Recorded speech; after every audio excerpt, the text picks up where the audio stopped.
husband is currently working in Wichita, Kansas, so I decided to take the weekend and go and visit him, but rather than doing the 6-hour drive all at once, I decided to stop halfway, and the halfway point is Baxter Springs, Kansas.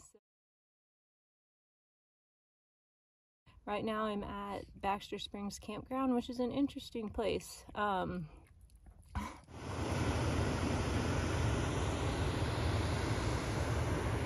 So this is the Spring River,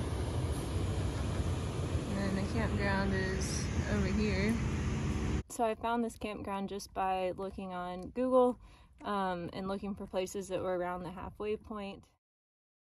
I got here and there was a sign that said RV only, no tent sites, and since I'm in my car, I usually stay at tent sites because I don't need electric or water hookup. So I drove around this little park, looked at all the sites. They appeared to be all RV sites, and so I didn't see anywhere to pay, so I called the non-emergency police number for the city and asked how I pay, and she was really confused by it.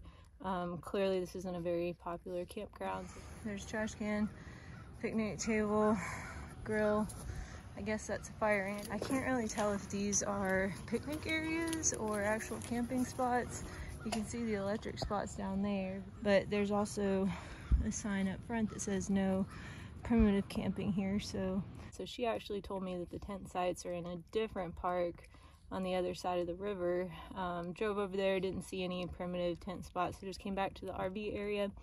And again, I asked her how I pay, and she said she would send an officer over to collect my money, and it has been at least an hour and a half since then, and no one's been by. There's not anyone else camping here, and the only cars that have driven by are teenagers blasting loud music. There's just like random cars driving through all night and like driving slow past my campsite and stopping and parking. So I don't know if there's like drug deals going on in this park or what, but it's kind of strange that people would just drive through, stop, and then turn around and leave. I don't know what that's about. And there's also a highway right here. You can see the bridge, so there's quite a bit of traffic noise. So since it's currently raining, I just decided to get in my car and make myself comfortable rather than doing a fire or anything like that. So this is what's for dinner tonight. Yesterday I made some rice, like quick rice, and then I added a can of beans, a can of Rotel tomatoes, and a can of corn. Mixed it all together, and then I just added some chips for crunchiness. So it's a pretty good meal. You could eat it hot or you can eat it cold. I don't mind eating it cold, but once I make a big batch like this, it lasts me for several days. Right, Luna?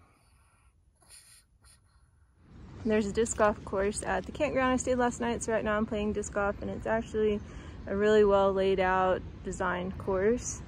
The only problem is it's like really muddy since it rained all night. This is hole number 7, and it's super cool because you don't see these hanging baskets very often, so that's always really fun when a disc golf course has that. It was fine for one night. I don't know if I would stay here again or not. We'll see.